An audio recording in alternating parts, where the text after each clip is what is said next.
everything.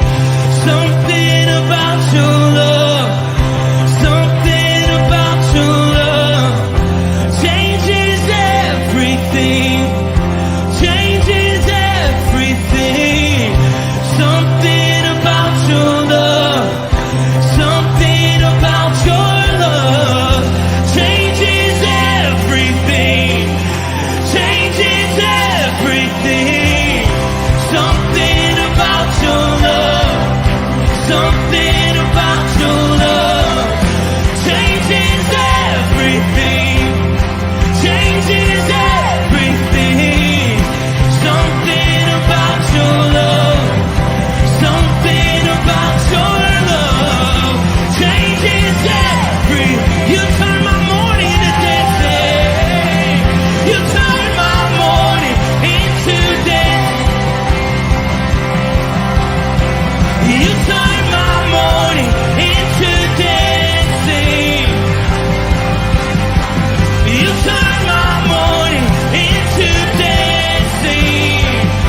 'Cause your love changes everything. Your love changes everything. You turn my morning into dancing. You turn my morning into dancing. You turn my morning into dancing. 'Cause your love changes everything. Your love changes everything.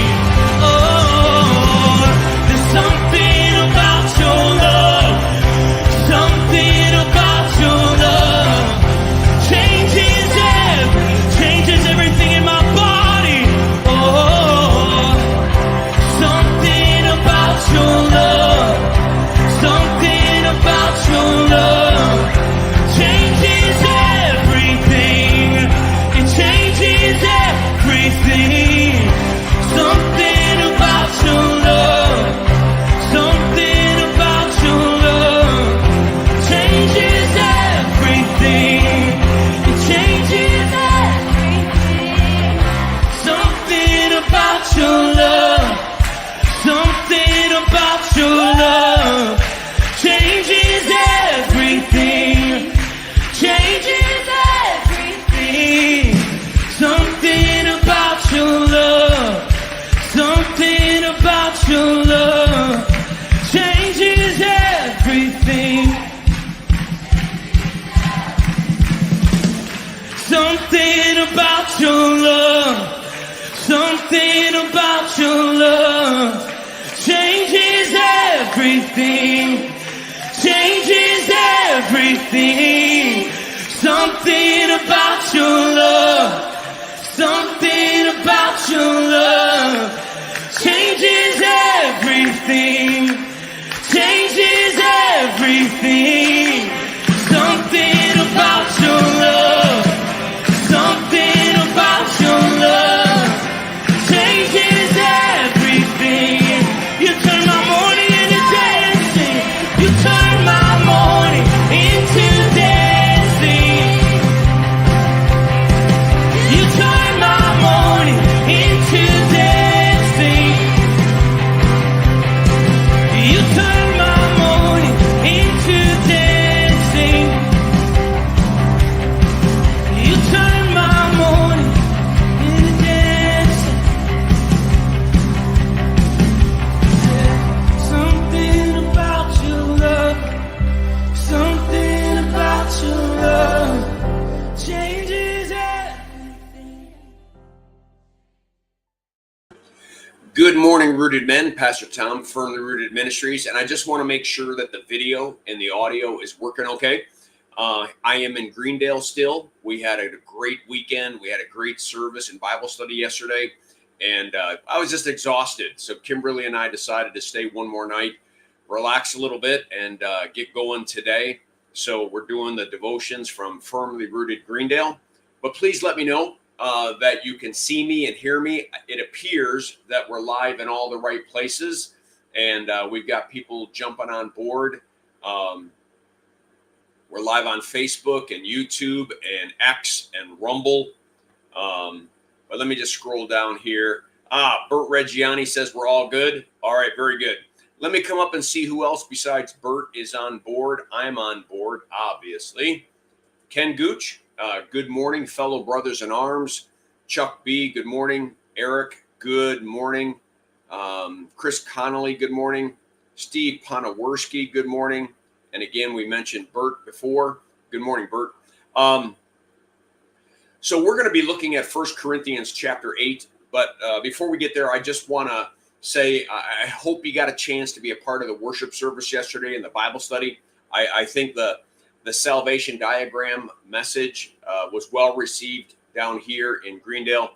I hope it was received well up there.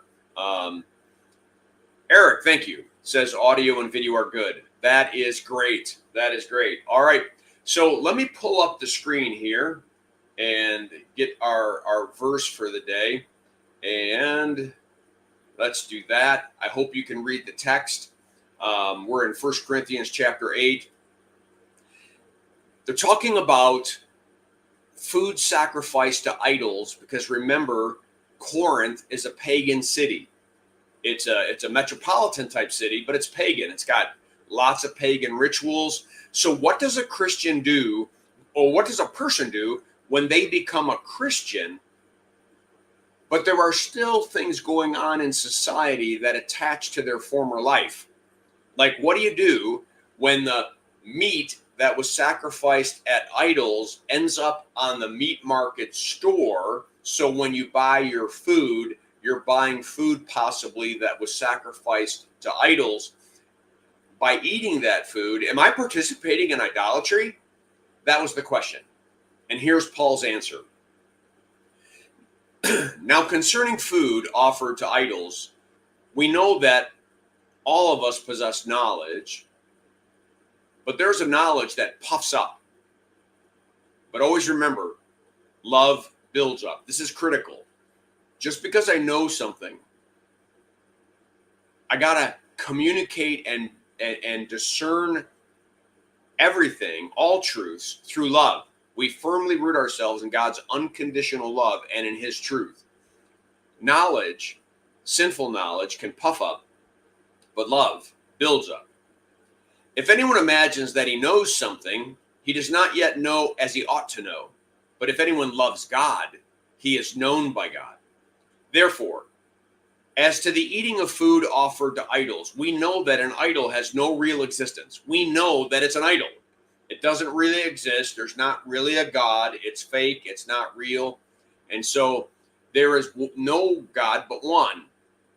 For although there may be so-called gods in heaven or on earth, as indeed there are many gods and many lords made up by people, yet for us there's one God, the Father, from whom are all things and for whom we exist, and one Lord, Jesus Christ, through whom are all things and through whom we exist. Notice he uses the same language about the Father as he does the Son, through whom are all things and through whom we exist, verifying that Jesus is the Son of God, second person of the Trinity. All right, verse 7. However, not all possess this knowledge. Not all Christians are mature enough yet in the faith to know that that meat is no longer connected to those idols, those sacrifices that were set free because of the gospel of Jesus Christ. Not everybody's going to have that. There's going to be people, he says, look at what he says, but some, through former association with idols, eat the food as really offered to an idol, and their conscience, being weak, is defiled. What he's trying to say is, let's use a different example.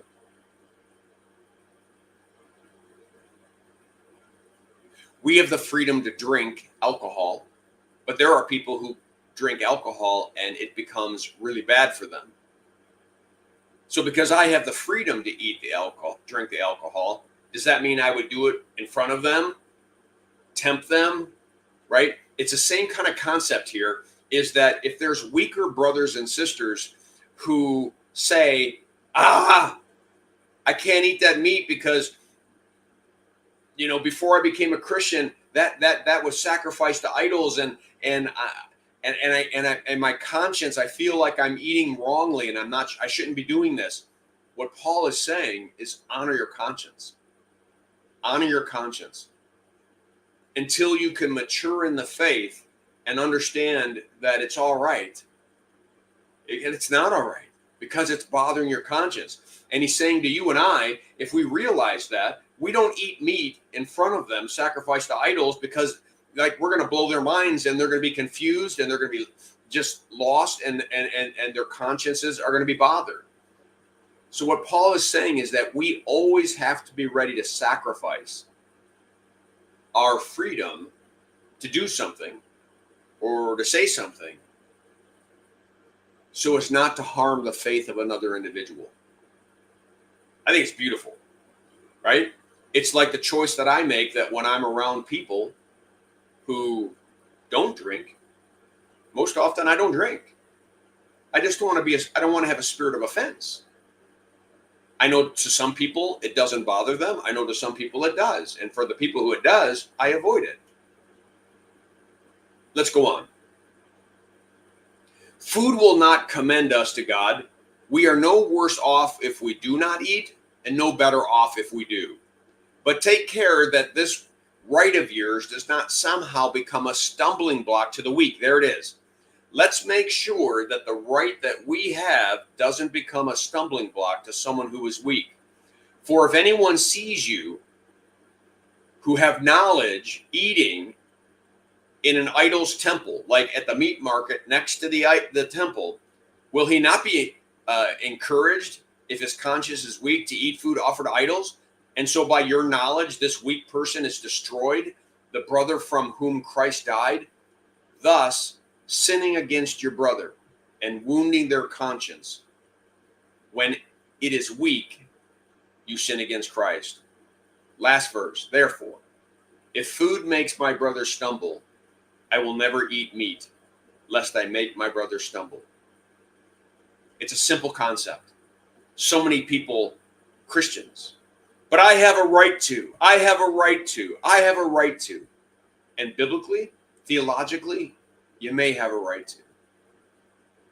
But what if there's a lesser brother or sister where that right becomes confusing to them and condemning them to them? They're not mature enough to understand.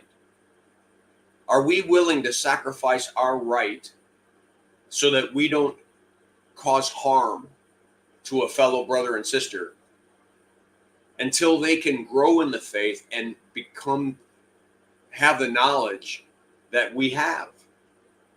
And Paul's answer is, we will always sacrifice for the sake of another. We will even give up our freedoms for the sake of another until they can grow and mature and be able to participate and not have it come out as a sin to them. All right. That is it. Again, I encourage you to look at the Bible study from yesterday and the message from yesterday. I hope those of you who did participate in it, that it was a blessing to you. Let's see, who else caught on board? Steve Giroux, good morning. My cousin John Donnelly, good morning. Had Casey over last weekend. Awesome. Had a great weekend. Fantastic. Fantastic. I'm going to have to touch base with her. So glad you got a chance to hang out. All right, everyone. Blessings on your day. Make it a firmly rooted day, and may someone see Jesus in us today. Peace.